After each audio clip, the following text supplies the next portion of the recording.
We're worried about where our coffee cups end up, but this is where they begin. The Graphic Packaging factory in Cheshire makes hundreds of millions of disposable cups each year. From here they head to coffee shops, cafes, supermarkets and petrol stations. Some of the estimated 2.5 billion coffee cups the UK uses every year. We've had the sugar tax and we've had the plastic bag charge, but this could be the next item to be hit by intervention aimed at changing our behaviour. The government wants to limit manufacturers' and consumers' use of non-recycled and single-use plastics. And one option is a cup levy, 25p or more on your daily brew.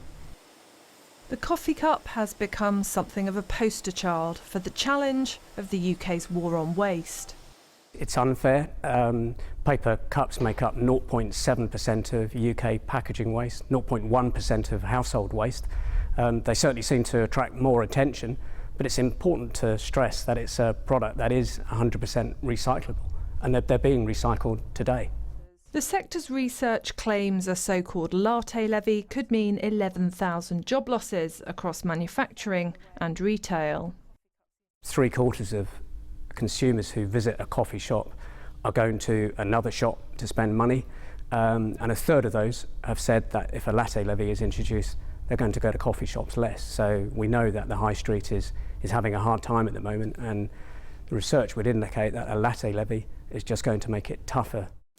Here's the problem. Your average coffee cup is about 92% paper and 8% polyethylene, a plastic liner that prevents leaking. That combination means it needs special treatment at one of 5 UK recycling facilities that can separate the two. But the cups just aren't making it there. The statistics are disputed, but one estimate says that only 1 in 400 cups gets recycled, or 1/4%. I think with all single-use throwaway plastic items, we need action both at the production level, so we need to see a tax on virgin plastic, and then on top of that, with items like coffee cups, we need to have a levy to discourage people from using them. They will carry on buying coffee, we can be certain of that. They will just be buying it in reusable cups or recyclable cups. There are about 20,000 coffee shops in the UK, 4 times as many as in the year 2000, and the sector is still growing quickly. Waste company Veolia works with shops like Costa and Caffè Nero to get cups from stores. In Westminster, it's using street cleaners and dedicated street bins as part of a trial to find more for recycling. These cups are everywhere, so we need to collect them. It's a logistical problem. The on-the-go scheme that we're doing in Westminster captures people walking down the street. If we put special bins in offices, that captures people that take a coffee cup from the shop to the office. We've also got large volumes that are going back from coffee shops to distribution centres, capturing huge amounts that way. So we kind of need all the schemes to make up the whole. Veolia thinks it can collect 120 million cups next year, approaching 5% of the market. And the industry has set itself a target that 85% of cups will be recycled by 2030.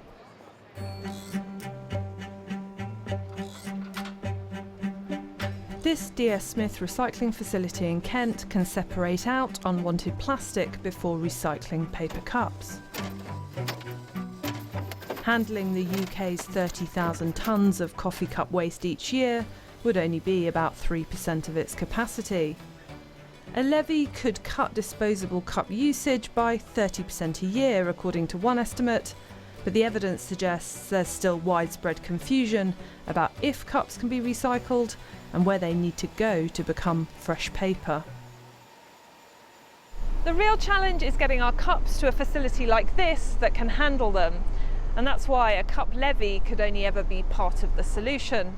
The government is talking about a broader package of measures, and that could include an overhaul of what we recycle where and extra infrastructure to help tackle difficult items.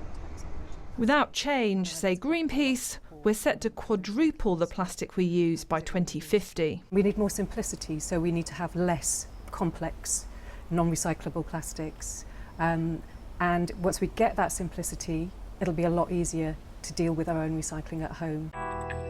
So where do our cups end up? Hundreds of thousands are discarded as litter, a growing number are recycled, but most end up in places like this, rubbish dumps and incinerators that burn garbage to create energy.